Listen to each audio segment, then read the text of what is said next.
Olá, amigos, amiguinhas, dando continuidade ao nosso estudo do Livro dos Médiuns, vamos pedir a permissão e a proteção da corrente da fraternidade que dirige os trabalhos da nossa casa. Vamos pedir a ajuda dos bons espíritos aqui presentes, que a gente possa entender, que a gente possa aproveitar bem essa lição de hoje, Nós estamos no Livro dos Médiuns, no capítulo 24. O capítulo 24 ele fala da identidade dos espíritos. Nós paramos na aula passada no item 257. Hoje vamos começar aqui no item 258. No meu livro aqui é página 173. Então vamos lá. A identidade dos espíritos, recusando-se a responder perguntas pueris e absurdas que não lhes fariam quando vivos, os espíritos, entretanto, frequentemente dão provas espontâneas e irrecusáveis de sua identidade.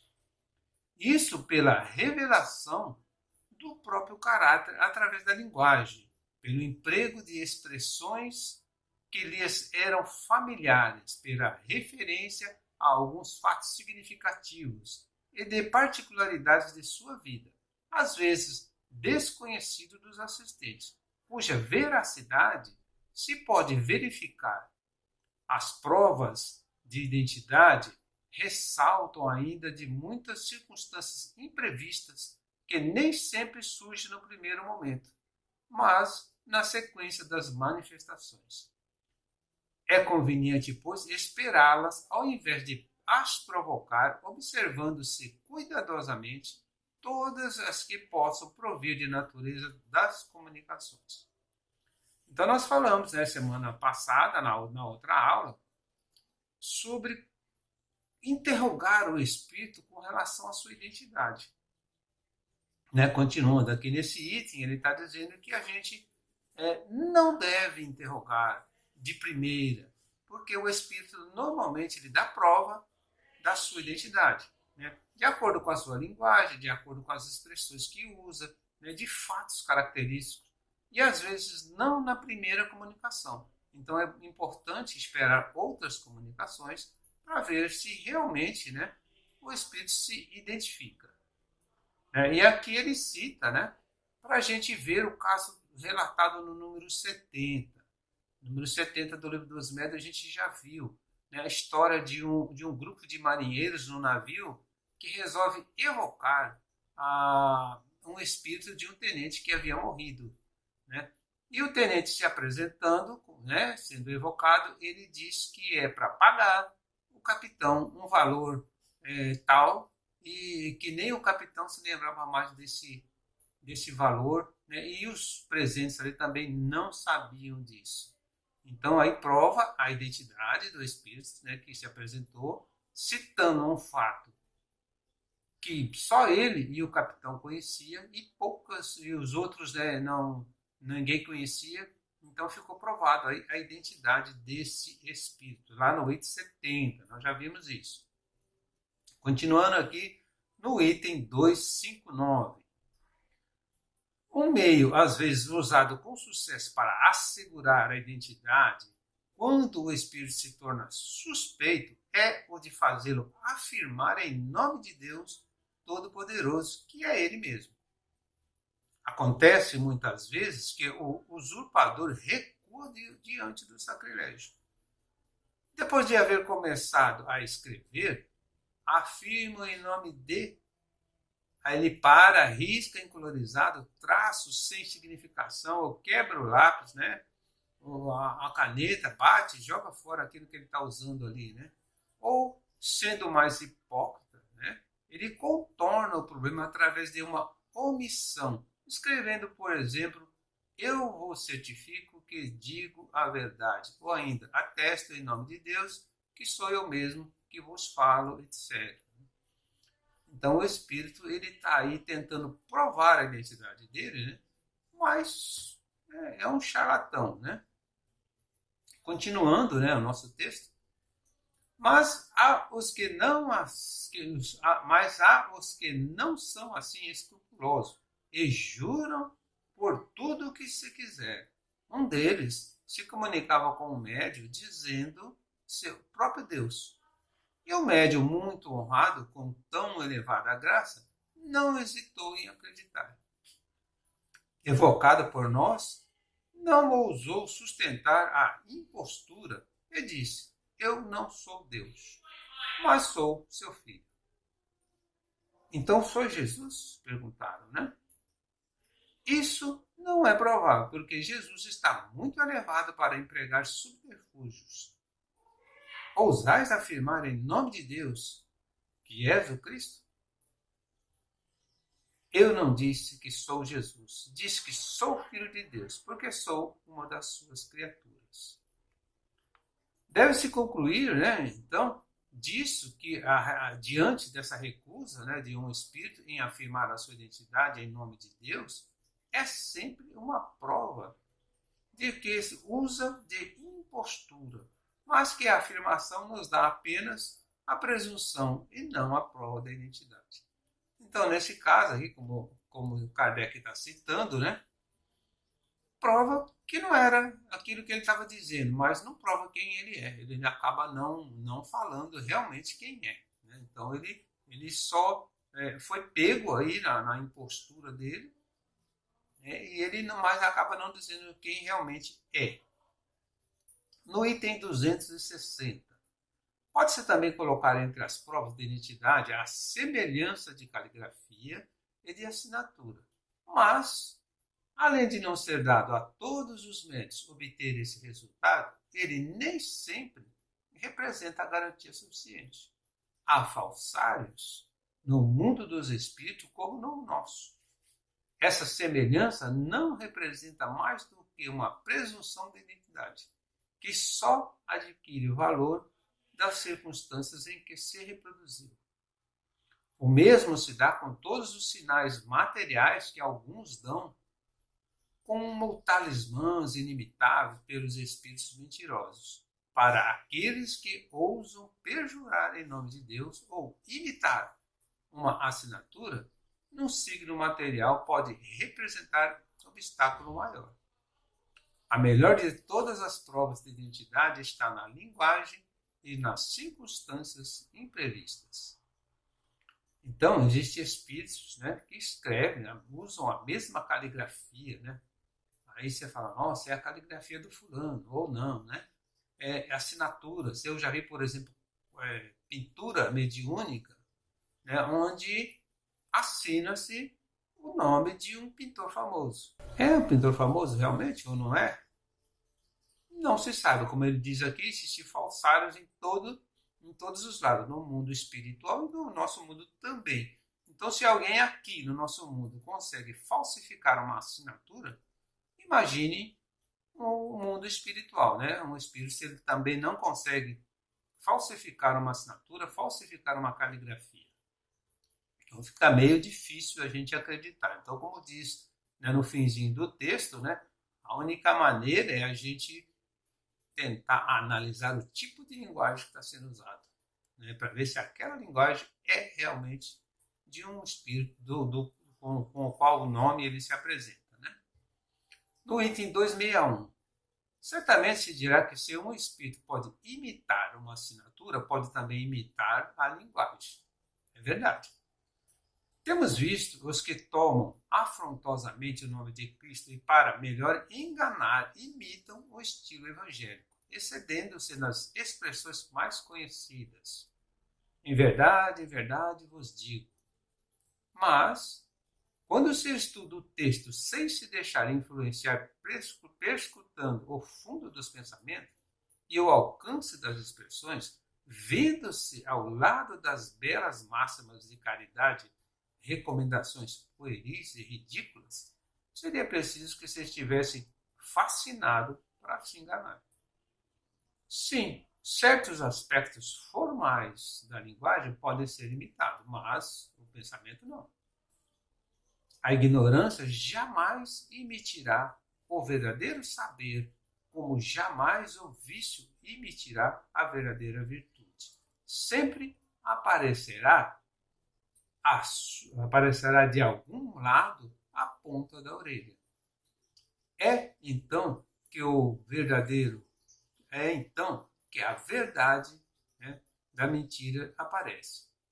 Devem presumir de que os espíritos perversos são capazes de todas as trapaças e de que, quanto mais elevado for o nome usado, mais desconfiança deve provocar.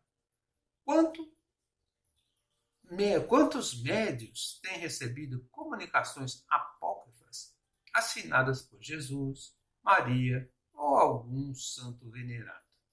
Né? Então, os espíritos eles podem enganar de toda maneira. Né? Eles podem dizer até que é Jesus, mas como diz aqui, né? No meio do texto vai colocar algumas palavras, alguma coisa que não bate com o pensamento de Jesus. No meu aqui ele tem uma nota número 4, né? Então, a nota número 4 diz, né, que a linguagem, né, dos espíritos superiores é sempre digna, elevada, com simplicidade e modéstia. Né? A nota é longa, mas o básico é isso. O espírito superior ele vem com uma linguagem diferente, uma linguagem elevada, né, que a gente pode ter certeza que é um bom espírito. Né? No final desse livro, né, no final do livro dos médios, tem lá, se não me engano, no capítulo 32, né, várias psicografias. Né? E aí a gente pode analisar aquelas psicografias e ver que tem psicografia ali que não diz nada com nada. A gente lê e você não entende muito. É uma coisa, palavras bonitas, mas que não dizem nada. Vamos aqui então para o item como distinguir os espíritos bons e maus. O item 262. Se a perfeita identificação dos espíritos é, em muitos casos, uma questão secundária, sem importância, não se dá o mesmo com a distinção entre os espíritos bons e maus. Sua individualidade pode ser-nos indiferente, mas a sua qualidade jamais. Em todas as comunicações instrutivas, é sobre esse ponto que devemos concentrar nossa atenção, pois só ele pode nos dar a medida da confiança que podemos ter no Espírito manifestante, seja qual for o nome que se apresente. O Espírito que se manifesta é bom ou mau? A que grau da escala espírita pertence? Essa é a questão capital. Então, quando a gente quer saber, né, se o espírito é bom ou mau, né, de acordo com o que ele apresenta, né, de acordo com o tipo de comunicação que ele dá. Né, aí a gente, através dessa comunicação, a gente vai saber se é um espírito bom, se é um espírito mau. No meu aqui, ele pede para a gente ver lá na escala espírita, no item 100 do Livro dos Espíritos. Nós também comentamos a aula passada, né? O item número 100, a pergunta número 100 do Livro dos Espíritos, Kardec classifica os espíritos em escalas evolutivas. Né? Então, a gente sempre comenta que nós estamos na terceira ordem de espíritos. A terceira ordem é dividida em 5 escalas, né?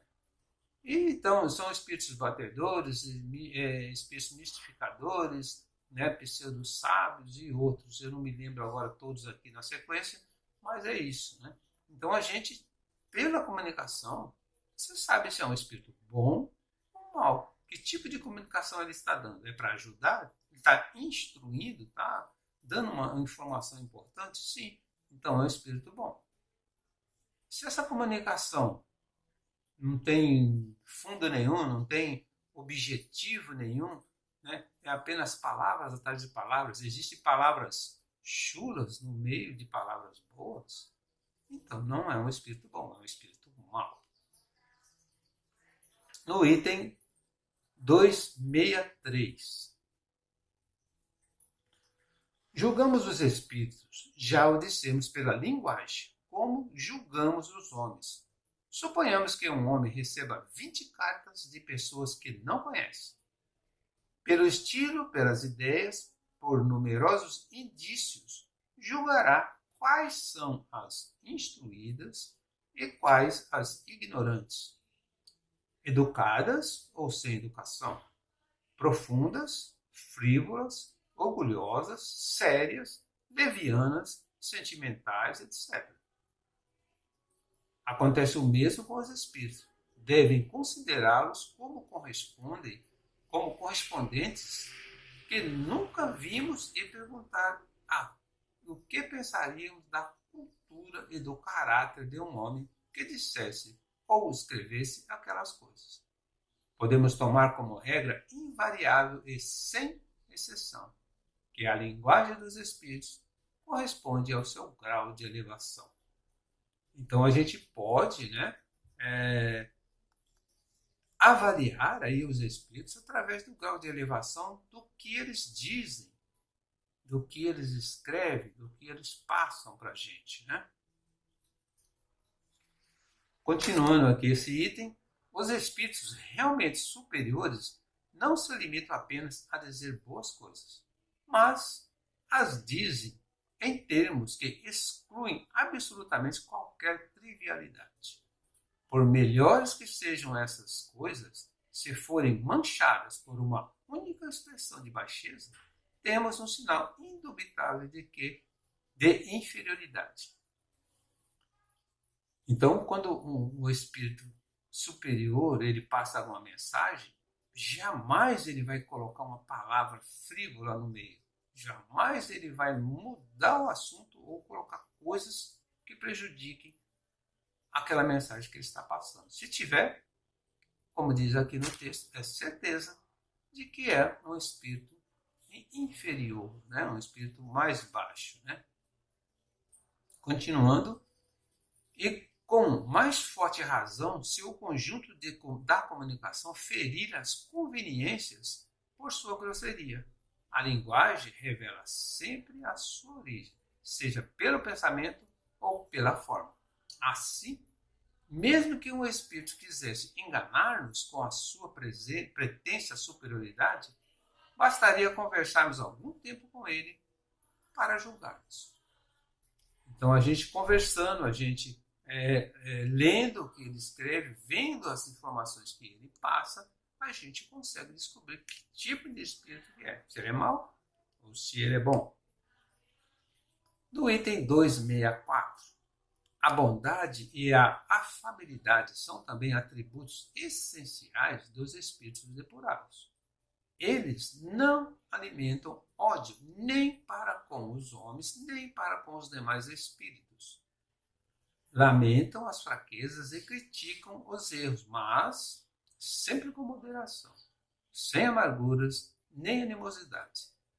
Se admitirmos que os espíritos verdadeiramente bons só podem querer o bem e dizer boas coisas, concluímos que tudo o que, na linguagem dos espíritos, denote falta de bondade e afabilidade, não pode provir de um bom espírito. Então, mais uma vez, pela comunicação, pelas palavras, pelo jeito que está falando, é um espírito bom. Se tiver uma coisinha, não é um espírito bom, né? No item 265, a inteligência está longe de ser um sinal seguro para a superioridade, porque a inteligência e a moral nem sempre andam juntas. Um espírito pode ser bom, afável e ter conhecimentos limitados, enquanto um espírito inteligente e instruído pode ser moralmente bastante inferior. Então, o que ele está dizendo aqui, que a inteligência não faz com que seja um bom espírito ou um mau espírito. A gente aprende que todos eles são muito inteligentes. Então, o que vai fazer a diferença aí é o tipo de comunicação que ele está dando, né? Não adianta ele se apresentar como bonzinho e, de repente, colocar uma raiva, um ódio em cima de qualquer coisa. Os espíritos bons jamais têm ódio, né? Mesmo dos outros espíritos ou de pessoas, eles não têm ódio de maneira nenhuma. Continuando aqui o nosso item, geralmente se pensa que interrogando o espírito de um homem que foi sábio na terra, em certa especialidade, obtém-se a verdade com mais segurança. Isso é lógico, e não obstante, nem sempre é certo. A experiência demonstra que os sábios, tanto quanto os outros homens, sobretudo os que deixaram a terra há pouco tempo, estão ainda sob o domínio dos preconceitos da vida corpórea, não se livrando imediatamente do espírito desse sistema. Pode-se assim acontecer que, influenciados pela ideia que alimentaram em vida, e que lhes deram a glória, vejam com menos clareza do que supomos. Não damos a esse princípio como regra. Longe disso. Advertimos apenas que isso acontece e que, por conseguinte, sua sabedoria humana nem sempre é uma garantia de sua infalibilidade como espírito. Então encerramos aqui a nossa aula de hoje, né? Vamos agradecer mais uma vez a presença de todos, né? E vamos pedir, né, que na próxima semana continue nos acompanhando. Que Jesus abençoe a todos.